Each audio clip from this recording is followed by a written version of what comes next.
شروع اللہ کا نام لے کر جو بڑا مہربان نہایت رحم والا ہے۔ جو چیز آسمانوں میں ہے اور جو چیز زمین میں ہے سب اللہ کی تسبیح کرتی ہے، اسی کی سچی بادشاہی ہے اور اسی کی تعریف ہے، اور وہ ہر چیز پر قادر ہے۔ وہی تو ہے جس نے تم کو پیدا کیا، پھر کوئی تم میں کافر ہے اور کوئی مومن، اور جو کچھ تم کرتے ہو اللہ اس کو دیکھتا ہے۔ اسی نے آسمانوں اور زمین کو حکمت سے پیدا کیا، اور اسی نے تمہاری صورتیں بنائیں اور صورتیں بھی اچھی بنائیں، اور اسی کی طرف تمہیں لوٹ کر جانا ہے۔ جو کچھ آسمانوں اور زمین میں ہے وہ سب جانتا ہے، اور جو کچھ تم چھپا کر کرتے ہو اور جو کھلم کھلا کرتے ہو اس سے بھی آگاہ ہے، اور اللہ دلوں کے بھیدوں تک سے واقف ہے۔ کیا تم کو ان لوگوں کے حال کی خبر نہیں پہنچی جو پہلے کافر ہوئے تھے؟ تو انہوں نے اپنی کرتوت کی سزا کا مزہ چکھ لیا، اور ابھی دکھ دینے والا عذاب اور ہونا ہے۔ یہ اس لیے کہ ان کے پاس پیغمبر کھلی نشانیاں لے کر آتے تو وہ کہتے کہ کیا ایک آدمی ہمیں ہدایت کرے گا؟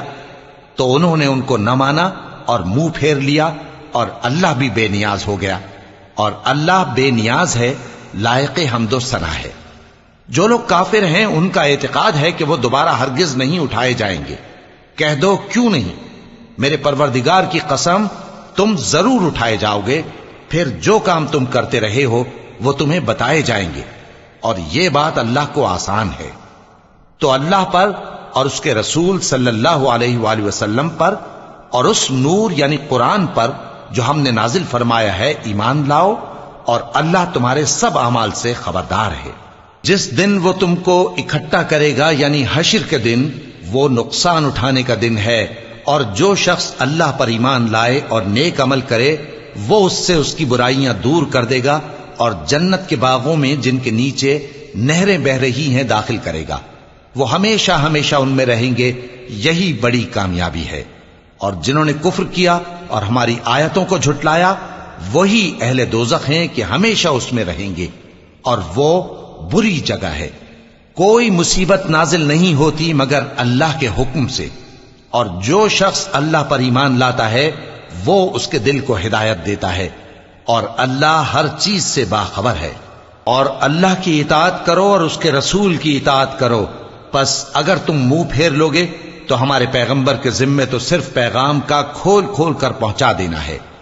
اللہ جو معبود برحق ہے اس کے سوا کوئی عبادت کے لائق نہیں، تو مومنوں کو چاہیے کہ اللہ ہی پر بھروسہ رکھیں۔ مومنوں، تمہاری بیویوں اور اولاد میں سے بعض تمہارے دشمن بھی ہیں، سو ان سے بچتے رہو، اور اگر معاف کر دو اور درگزر کرو اور بخش دو تو اللہ بھی بخشنے والا ہے، مہربان ہے۔